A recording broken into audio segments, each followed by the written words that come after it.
محترم سامعین و ناظرین، آج کل معاشرے کا ہر فرد بدامنی، پریشانی اور بے چینی کا شکار ہے۔ اس کے کئی وجوہات ہیں، ان وجوہات میں سے ایک بڑی وجہ یہ بھی ہے کہ آج ہم کاروبار کرتے ہیں، لیکن اس کاروبار کے اندر دھوکہ دہی کا، فریب کا ارتکاب کرتے ہیں، جس کی وجہ سے پورا معاشرہ اللہ کے غضب میں مبتلا ہے، پورا معاشرہ پریشان ہے، بے چینی کا، اضطراب کا اور اسی طرح بدامنی کا شکار ہے۔ حالانکہ سرکار دو عالم صلی اللہ علیہ وسلم نے فرمایا کہ اگر کوئی شخص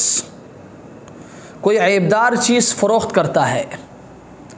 اور خریدنے والے کو یہ بتاتا نہیں ہے کہ بھائی جان اس چیز کے اندر یہ عیب ہے، تو اللہ کے رسول نے فرمایا کہ وہ شخص مسلسل اللہ کے غضب میں رہے گا،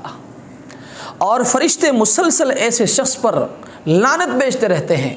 تو محترم سامعین و ناظرین، آپ مجھے بتائیں نا کہ جس شخص پر فرشتے مسلسل لعنت بھیجے، کیا وہ سکون کی زندگی گزار سکتا ہے؟ کیا وہ چین کی زندگی بسر کر سکتا ہے؟ نہیں، ہرگز نہیں۔ اللہ کے رسول ایک مرتبہ بازار تشریف لے گئے، آپ نے دیکھا کہ ایک شخص گندم بیچ رہا ہے، آپ علیہ السلام اس کے قریب تشریف لے گئے اور آپ نے گندم کے ڈھیری کے اندر اپنا ہاتھ مبارک ڈالا اور ڈال کر اس گندم کو اوپر نیچے کیا، تو اللہ کے رسول کو پتہ چلا کہ اوپر اس شخص نے اچھا والا گندم اور خالص گندم ڈالا ہے اور نیچے بارش کے پانی سے خراب شدہ گندم ڈالا ہے۔ تو اس شخص نے عرض کیا، اللہ کے رسول، یہ بارش کے پانی سے خراب شدہ گندم ہے، اس لیے میں نے اس کو نیچے رکھا اور اوپر اچھا گندم رکھا۔ تو اللہ کے رسول نے فرمایا ایسا ہرگز نہ کرے، اور پھر اللہ کے رسول نے فرمایا من غش فلیس منا،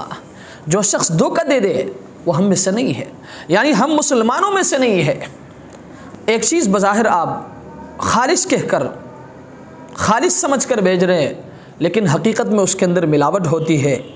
ایک چیز بظاہر آپ پورا سمجھ کر اور پورا کہہ کر دے رہے، لیکن حقیقت میں اس کے اندر کمی ہوتی ہے۔ یہی ملاوٹ ہے، یہی دھوکہ دہی ہے، یہی فریب ہیں، اور ایسے شخص کے بارے میں اللہ کے رسول نے فرمایا من غش فلیس منا، جو شخص دھوکہ دے کر، ملاوٹ کر کے، فریب کے ساتھ کوئی چیز آگے فروخت کرتا ہے، اللہ کے رسول نے فرمایا وہ ہم میں سے نہیں ہے۔ آپ اپنے اکابرین کی زندگی اٹھائیں نا،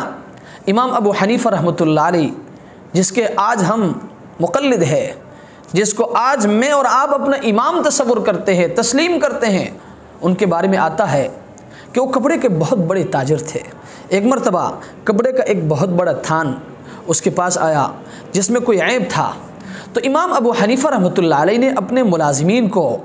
اس بات کا پابند بنایا کہ اگر کوئی شخص اس کپڑے کے تھان کو خریدنے کے لیے آتا ہے تو خریدنے سے پہلے اس خریدار کو یہ بتایا جائے کہ بھائی جو کپڑا آپ خرید رہے، جو تھان آپ خرید رہے، اس کے اندر فلاں عیب ہے۔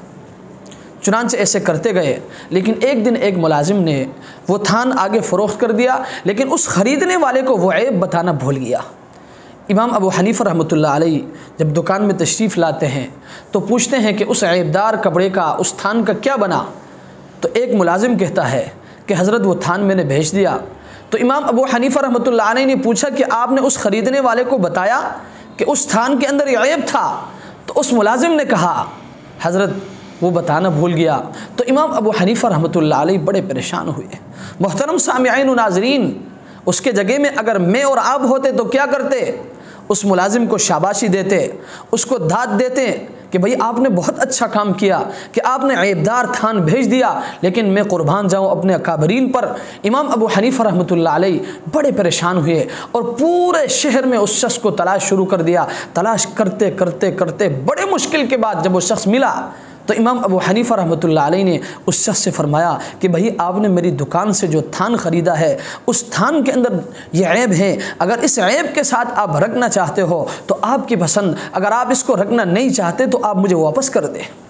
تو محترم سامعین و ناظرین، یہ ہوتی ہے ایمانداری۔ امام ابو حنیفہ رحمۃ اللہ علیہ کے بارے میں آتا ہے کہ اس حدیث کی وجہ سے امام ابو حنیفہ رحمۃ اللہ علیہ اس حدیث پر عمل کرتے ہوئے بڑے سے بڑے نفع کو بھی آپ قربان فرمایا کرتے تھے۔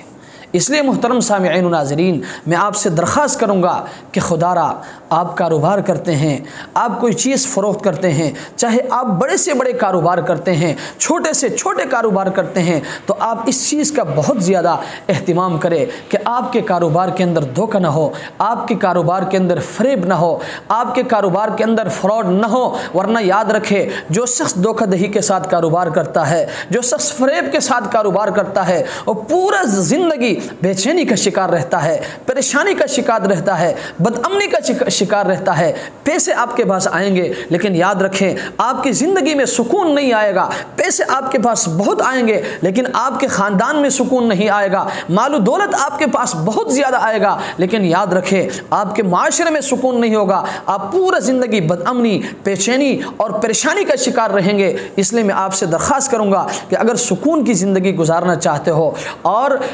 خوشی کے ساتھ زندگی بسر کرنا چاہتے ہو تو آپ جو کاروبار کرتے ہیں، چاہے وہ بڑے سے بڑا کاروبار ہو، چھوٹے سے چھوٹا کاروبار ہو، اس کاروبار کے اندر دھوکہ دہی نہ ہو، اس کاروبار کے اندر